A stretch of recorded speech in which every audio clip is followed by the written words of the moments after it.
welcome to part 3, the late war. We get to see cards we haven't seen.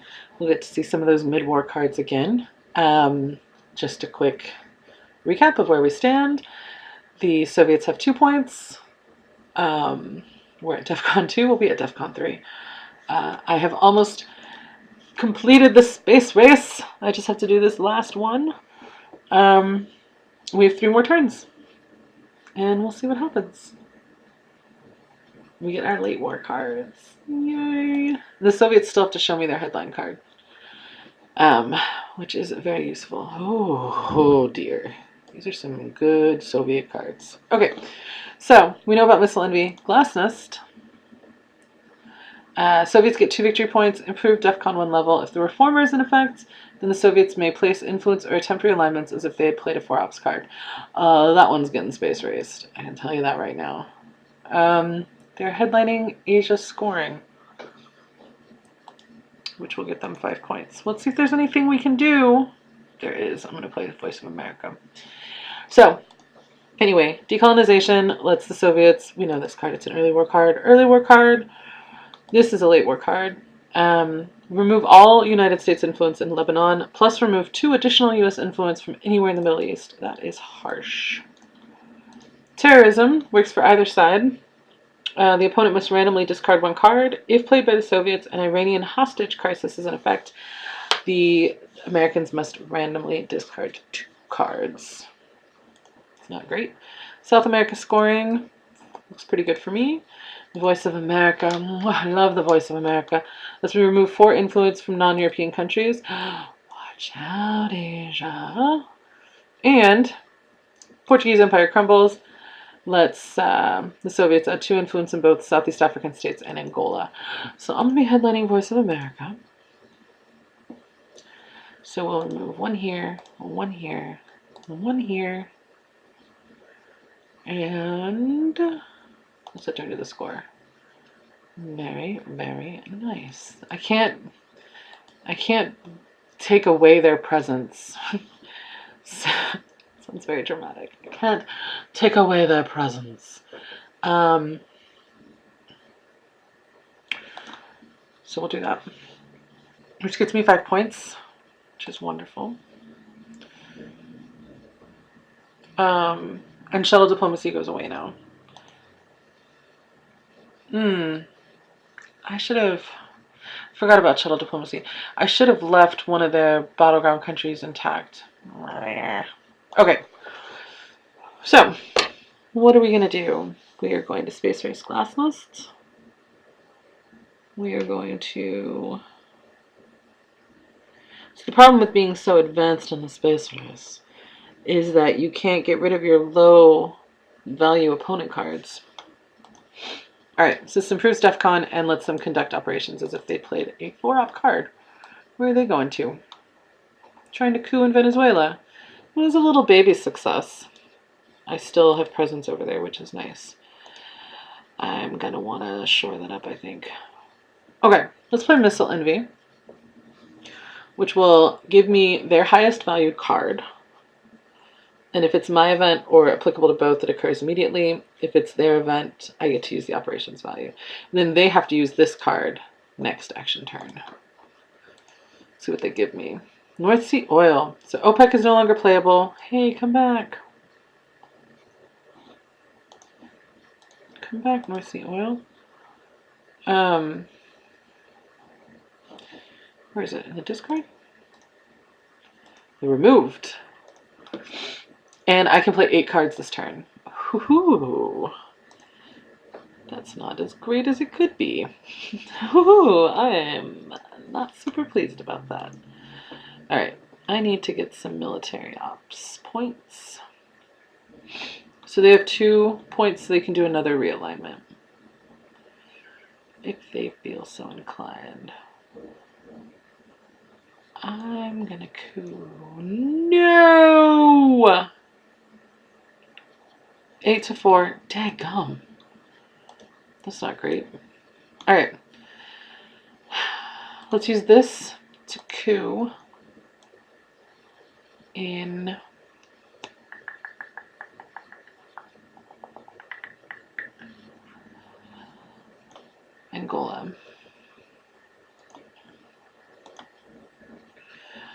success to a degree. I hope I don't have anything that's going to lower DEFCON. I don't think I do. Yipes. Yipes. So I'm going to play 6 more cards. 1, 2, I have 7. So which one do I not want? Which one do I want to discard? The Unconscious Scandal. All my realignment rolls would have a -1 die roll modifier for the remainder of the turn. So I'm sure you can guess that doesn't affect me very much because I'm not the biggest fan of realignment rolls.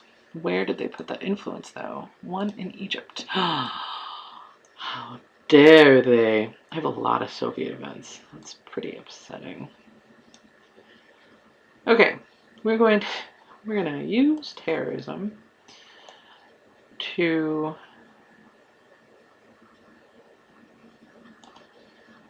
retake Venezuela and retake Egypt.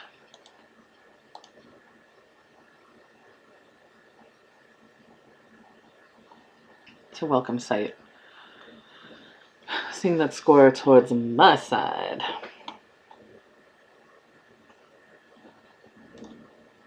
I would like to be able to score that. Ugh, where are they going to do that to? Ugh. Really focused on that Egypt, huh? Well, I'm going to go ahead and play this and get my 4 points. Because even if they have Middle East scoring, they would get 3 points. It's not that great. I still wouldn't have 1. I could just China card and take back Egypt and Saudi Arabia.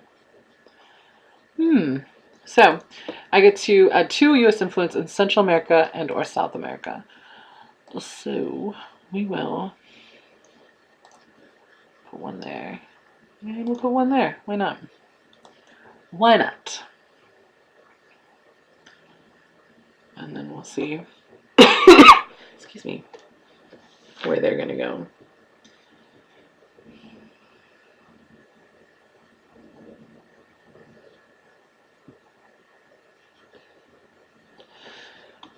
That's okay. To take Mexico back, I'm okay with that. What I'm going to do is use the China card, as promised, to take those little guys back. And I have 1 more. Oh, goodness. I do not like that. I don't like any of this. So South America, Asia, those are the only ones that have scored. The rest of them are in there or in the Soviets' hands. Realignment. Where? Leave my countries alone. I swear. Alright, I'm going to use this to space race, but I'm going to hold it out for my last turn. Well, one of those 2. Still, I don't like that they keep doing stuff. Stop doing stuff. 2 U.S. influence, or 2 Soviet influence in Southeast African states and Angola. You know what? I'm okay with that. Resolve that, and then I will use this to attempt a coup in Cameroon. Grand. It was a successful coup. I need to get back to where I can try to get into Zaire. So, if the Soviets have a scoring card, they have to play it. They played Asia scoring earlier, so I don't know. They've been kind of weird about places. Great. So, by doing what I did with Egypt and Saudi Arabia, I actually ended up scoring 1 point more than them because I had 1 more battleground.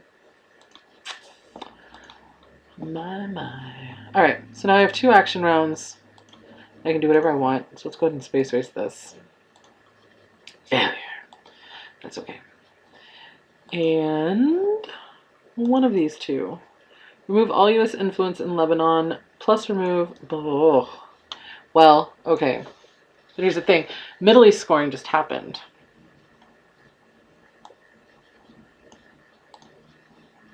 From anywhere in the Middle East.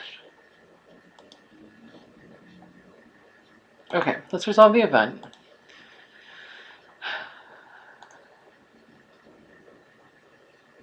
Did they take all my... Oh, I didn't have any in Lebanon. So then I will just go ahead and place my influence back in Egypt. And it's as though that never happened. Nobody loses points. I am going to discard decolonization. We're on turn 9. Ugh. I don't have any 4-value cards, which is not great. Alright, let's see what new cards we have here that we haven't seen before. Oh, we have Chernobyl. Alright, they're going to show me their headline card first. But Latin American debt crisis. Unless me immediately discards a 3 or greater operation card, double Soviet influence in 2 countries in South America. I think I'll be able to do that. I'll definitely be able to do that. Chernobyl. I can designate one region for the remainder of the turn. The Soviets cannot add additional influence to that region by the play of operation points via placing influence. That's pretty fun. The Olympics we know. All right, so their headline is they're going to get a victory point and remove 1 influence from up to 3 countries in Western Europe.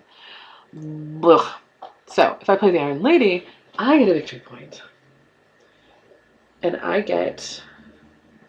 I get 1 Soviet influence in Argentina, and Soviet governments is no longer playable as an event.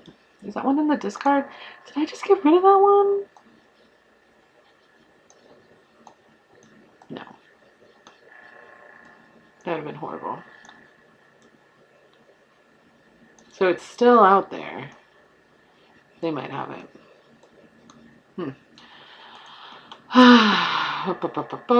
And this guy. I expose my hand to the Soviets. The Soviet then chooses 1 card from the Americans from my hand, and that card is discarded. I don't like that one bit.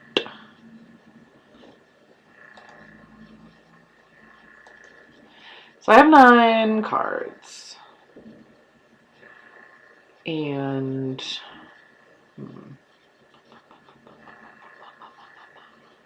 if I play this as the last one,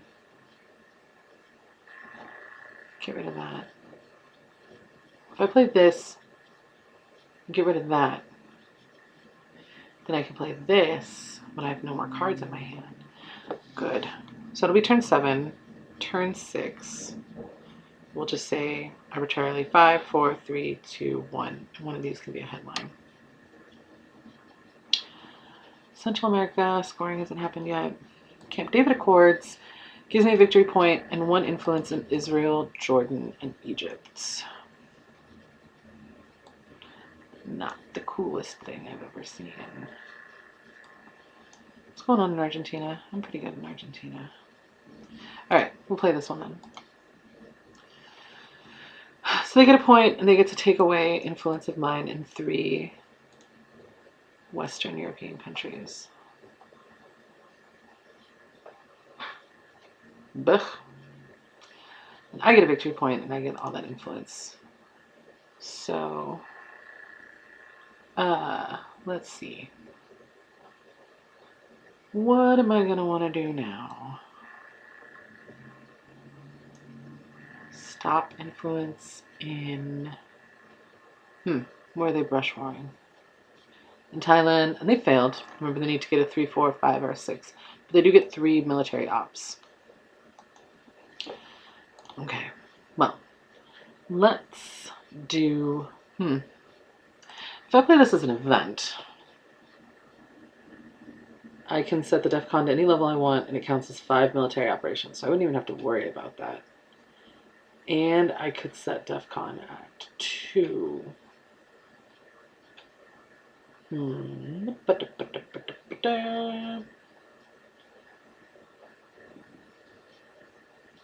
We'll keep that for later. Let's go ahead and do this one. We'll resolve the event. I'll discard the Brezhnevs. And then this one, I will make a coup attempt. Oh, not in Mexico. Not in Brazil. I can't in Pakistan. It's only a 2. 5 or 6. We'll do Angola. A success to a degree. But I do have military ops. So that's good news. I'm not space racing anything. I'm definitely not Olympic gaming. Because I don't want them to choose to boycott. Where are you putting this influence at? Central America.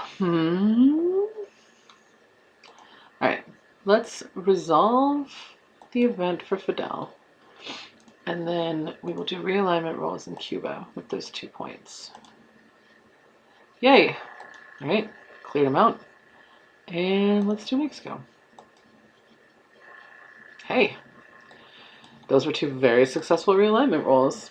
I'm pleased with how it turned out. I don't know.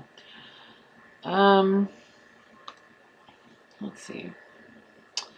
Asia, the Middle East, South America have already happened. So I'm just looking at these 3 really. I mean, if we get to the end of turn 10, we're going to score each region again. That's going to be a bit of a potential problem.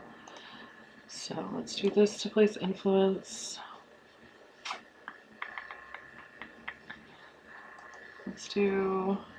Let's just take Mexico back.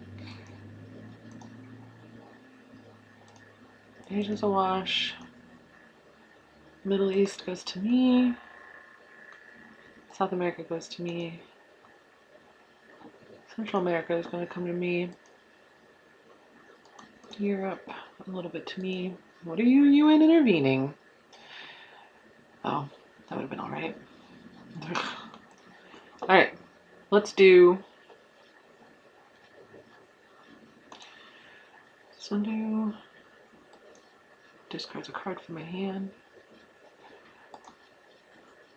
I'm going to play all 4 of these cards. So let's play the Iron Lady.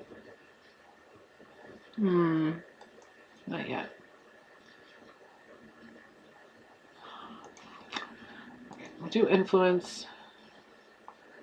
We'll go there. And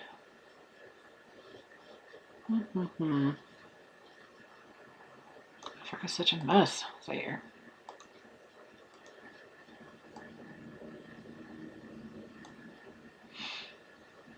I kind of want to just pop in there.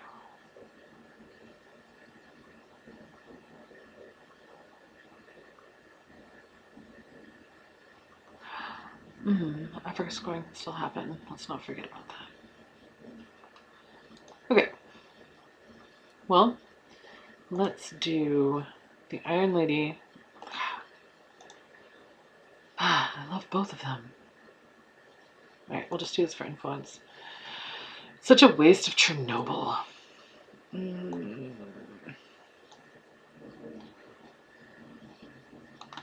2 in there. We'll add another one.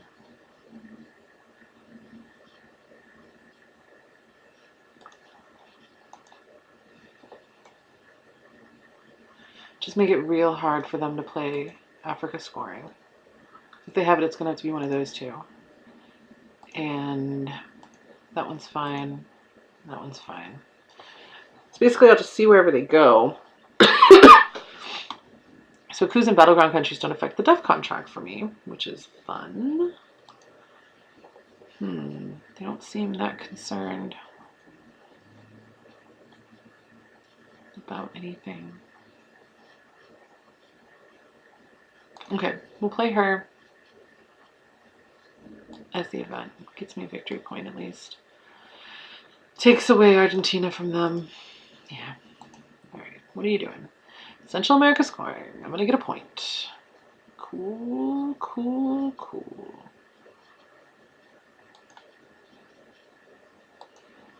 I will play this, resolve the event. There's nothing to discard. I'm going to use this for influence. Oh, I can coup. Because it's not going to affect... Oh, do I want to coup? Not really. Okay, let's use it for influence.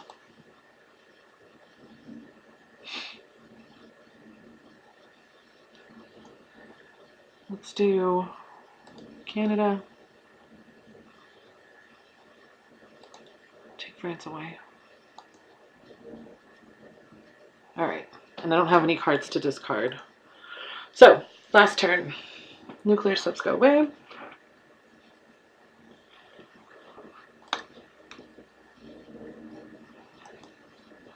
Let's see what we get.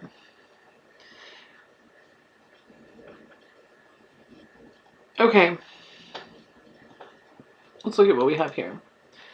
So, Evil Empire cancels flower power, gets me a victory point.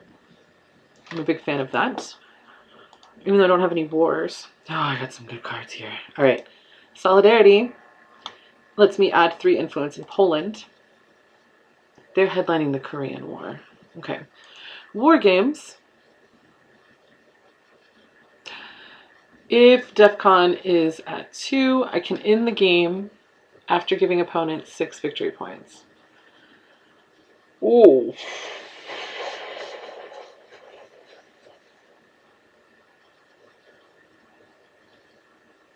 So we're at DEFCON 3.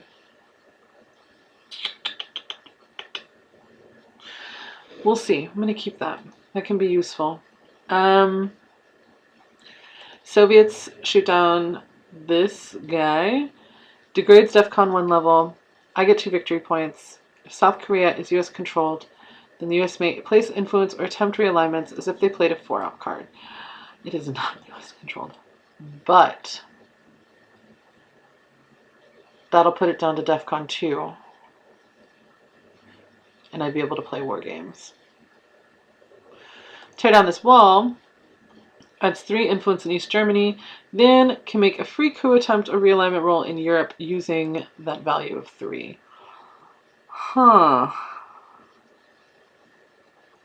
Could realign France.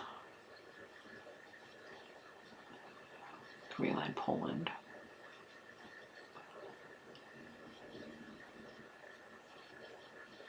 Alright, I'm going to bet on War Games. Let's play that. So, DEFCON goes down. I get 2 points. They failed. They needed a 6 because they had a -2 modifier. They still got 2 military ops, but it doesn't matter. As long as DEFCON stays at 2, I will win with War Games.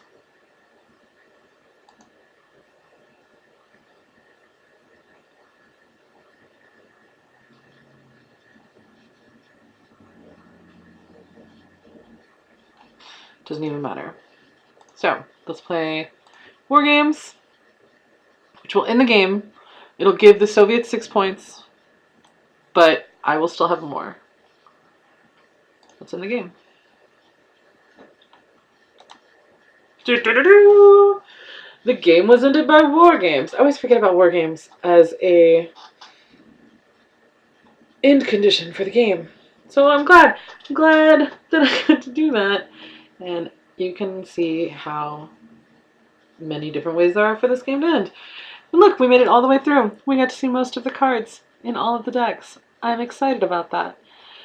So, that was playing as the Americans. You can see that it's a bit of a slog at the beginning.